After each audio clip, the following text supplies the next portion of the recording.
am Dr. Puviyarathan, going to discuss with you regarding digestion and absorption of carbohydrates and proteins. Human diet consists of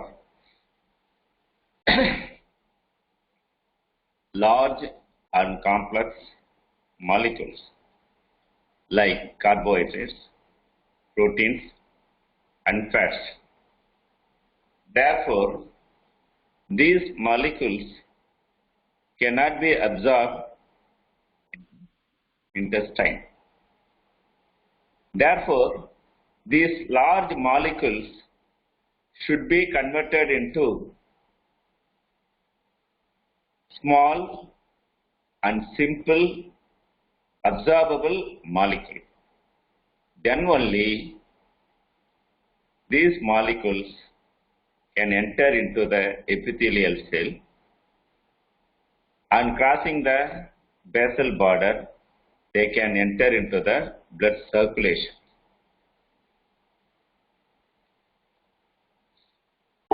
What is the chief source of carbohydrate? Plant starch is the chief source of carbohydrate. Glycogen is the animal, that is the plant starch. Glycogen is the animal starch. Okay, starch, which is consisting of 80% amylopectin and 20% amylose. Amylopectin is a branched chain.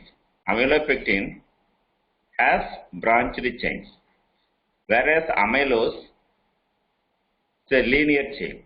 There is no branching at all. That is unbranched chains. In the unbranched chains,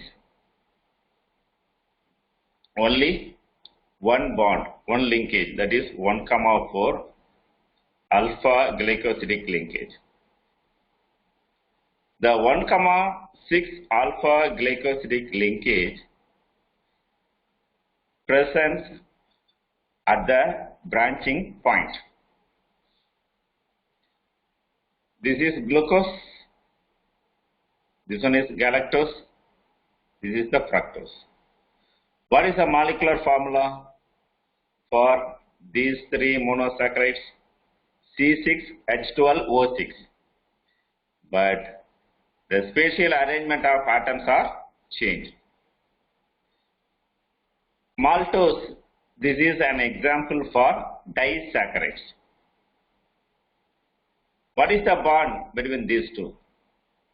This is a 1,4 alpha glycosidic linkage.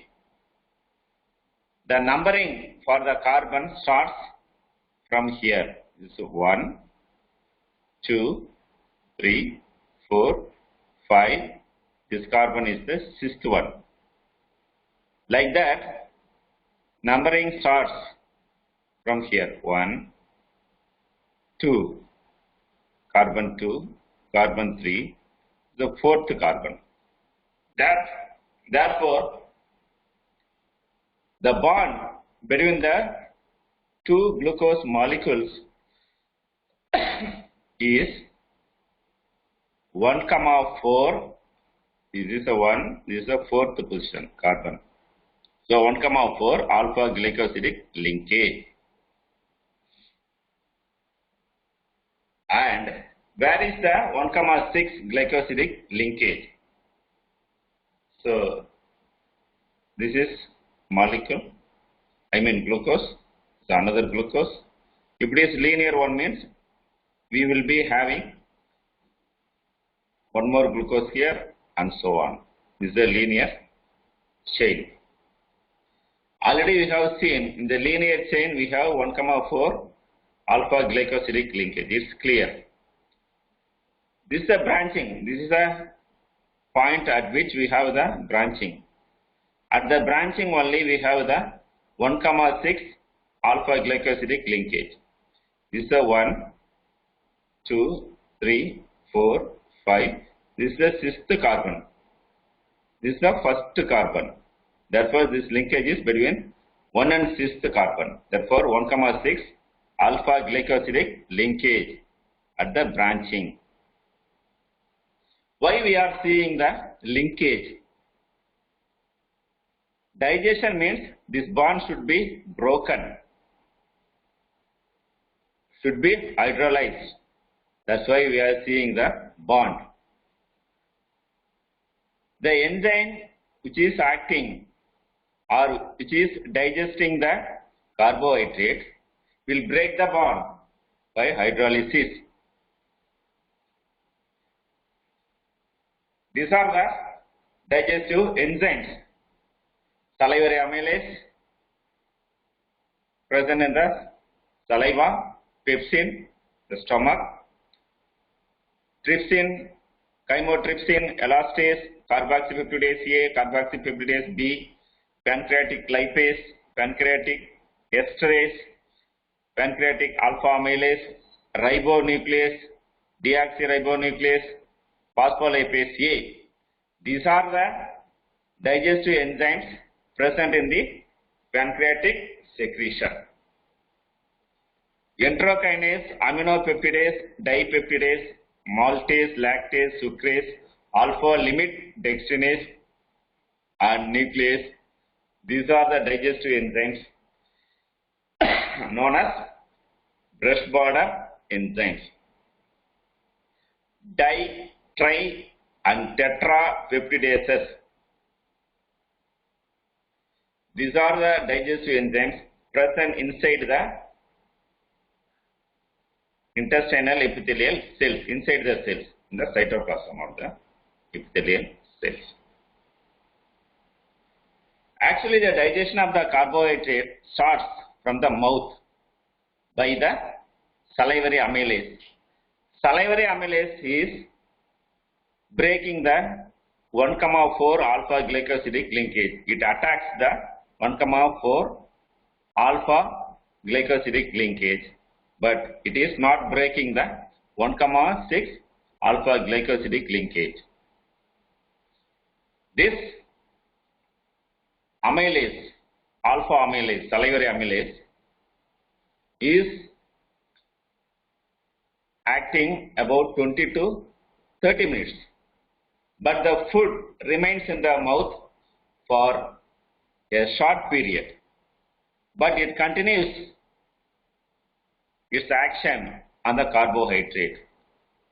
Even after the food is entering into the stomach, because the optimum pH of this enzyme is 6.7. The pH of the food in the stomach is not reduced immediately. The gastric juice mixes with the food, reduces the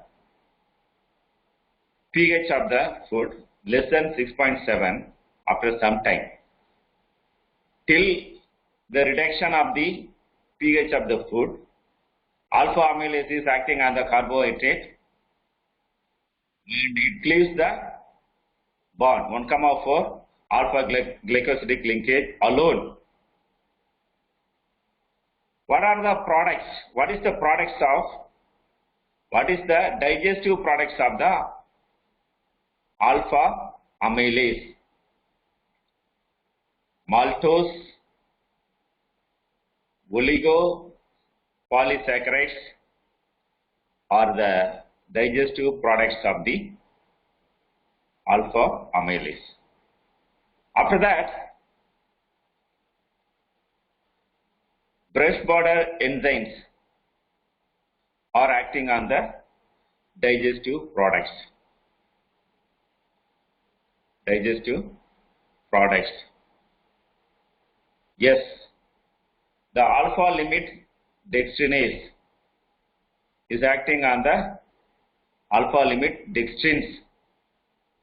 The only enzyme present in the GIT which is acting on the 1,6 alpha glycosidic linkage is alpha limit dextrinase. Therefore, the alpha limit dextrinase is breaking the branching and also breaking the bond between the linear chain. Thus, it releases the monosaccharides. Monomers, glucose are released by the alpha limit dextrinase. Finally, sucrase, maltase, lactase. These are the brush border enzymes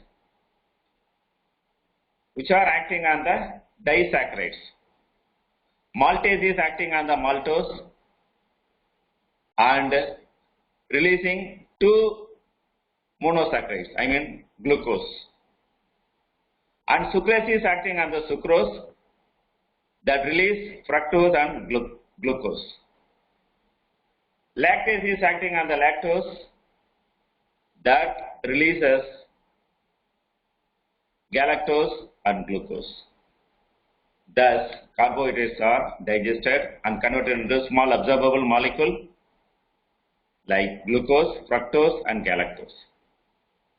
Now, let us see the absorption of these molecules. Now, let us see the absorption of these molecules.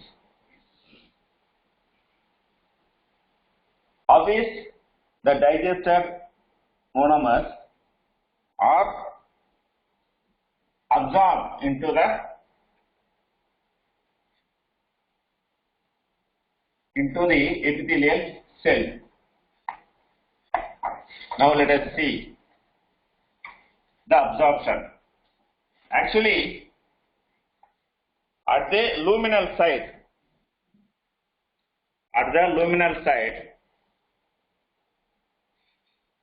this is the epithelial cell. At the luminal side, there is a transporter, I mean protein molecule which is acting as a transporter that will transport the sodium and glucose from the intestinal lumen into the cell. Actually, this is the co-transport, secondary active transport, co-transport. Both sodium and glucose are transported simultaneously into the cell.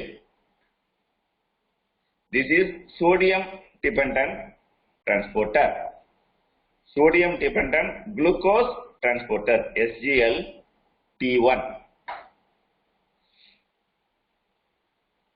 The intracellular sodium concentration is very, very low. That is maintained by the sodium potassium pump. The active transport is pumping the sodium. Thus, very low concentration of sodium is maintained inside the cell. The intracellular sodium concentration is very, very less. Therefore, the higher concentration gradient helps for the transport of sodium into the cell with enormous force.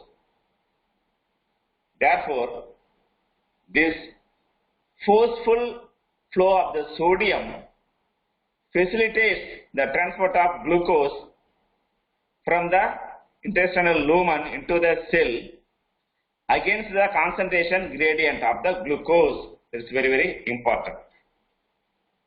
What about the glucose? How is the glucose is transported crossing the basal border of the epithelial cell?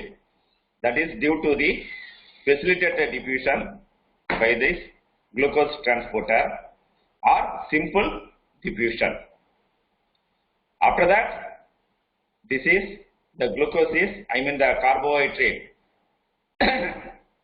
Glucose is entering into the blood circulation. This is absorption is over. In some person, I mean the absence of sodium dependent glucose transporter is absent. Therefore, the absence of this transporter will lead to malabsorption of the glucose. This results in diarrhea. Therefore, the absence of sodium dependent glucose will lead to the diarrhea. Okay. Now let us see the digestion and absorption of the proteins. Before going to see the digestion and absorption of the proteins, let us see the dietary fibers. Dietary fibers is very important one. Energy is not derived from the fiber, but it is useful. It is doing some useful functions. Postprandial rise of blood sugar is attenuated because the fiber by adding the bulk to the food,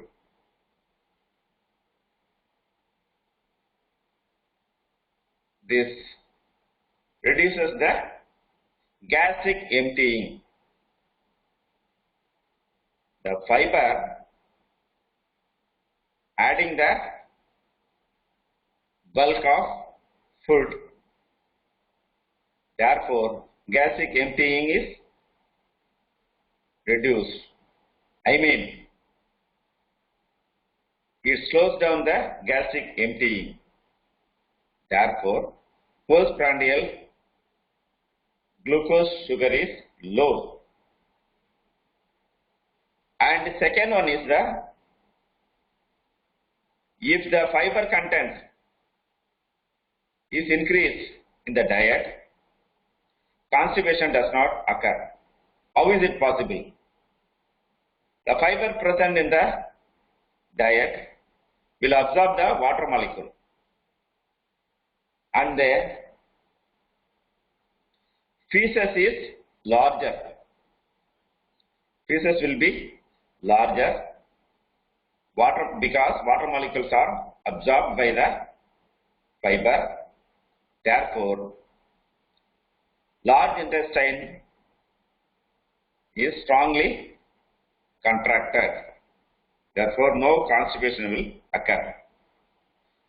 Cholesterol absorption is lowered by the dietary fibers because of absorption. The dietary fibers absorb the cholesterol. Therefore, the cholesterol absorption is reduced. Therefore, the function of the fibers are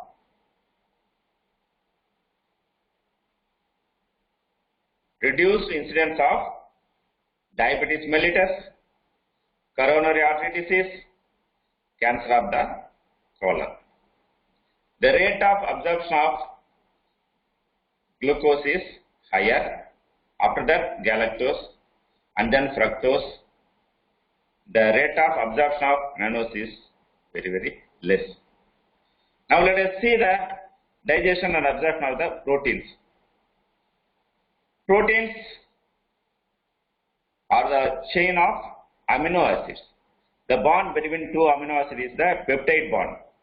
Therefore, in order to make the large protein molecules into small and simple absorbable molecule means the digestive enzyme should have to break the peptide bond present in the proteins.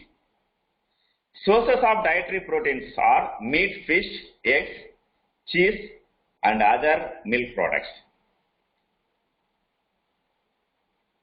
Wheat, beans, and other pulses are the vegetarian diet in which proteins are enriched. 10 to 30 gram of proteins reach the intestine by the gastrointestinal secretion. Another 10 to 30 gram of proteins reach by desquamated epithelial cells of gut. Anyhow, whether it is ingested proteins or proteins from the gastrointestinal secretion or from the desquamated epithelial cells. How is the proteins are digested? Protein digestion is started from the stomach, whereas the carbohydrate is from the mouth. 15 present in the stomach hydrolyzes the 15% of the protein into peptones, but no absorption of the peptone is taking place from the stomach. Alcohol and few drugs are absorbed from the stomach. Enterokinase is one of the brush border enzymes acting on the trypsinogen and converting it into trypsin, the active enzyme, digestive enzyme. Endopeptidase and exopeptidase are breaking the peptide bond. Endopeptidase are acting on the interior peptide bonds are broken by the endopeptidase, whereas the exopeptidase is acting on the terminal peptide bond and releasing amino acids. Fresh border peptidases acting on polypeptide and converting it into di, tri, tetra peptides and also amino acids. Peptidases in the cytosol of epithelial cell, peptidases present in the cytosol of the epithelial cells convert the peptides into amino acids. Like this, proteins are digested and converted into absorbable small molecule, that is the amino acid. These amino acids are transported into the epithelial cell as glucose by the facilitated diffusion by a specific transporter. Some amino acids are transported into the epithelial cell, intestinal epithelial cell, which are sodium dependent. Others are independent of the sodium. At the basal site, amino acids are transported by simple diffusion or facilitated diffusion. Large protein molecules are not transported into the epithelial cell. Occasionally, small proteins are transported as such into the cell, and it promotes immunological or allergic reaction. But whereas in the case of proteins, immunoglobulin present in the colostrum absorbed into the epithelial cell as such in newborn, and it imparts passive immunity. Whereas in the case of the brush border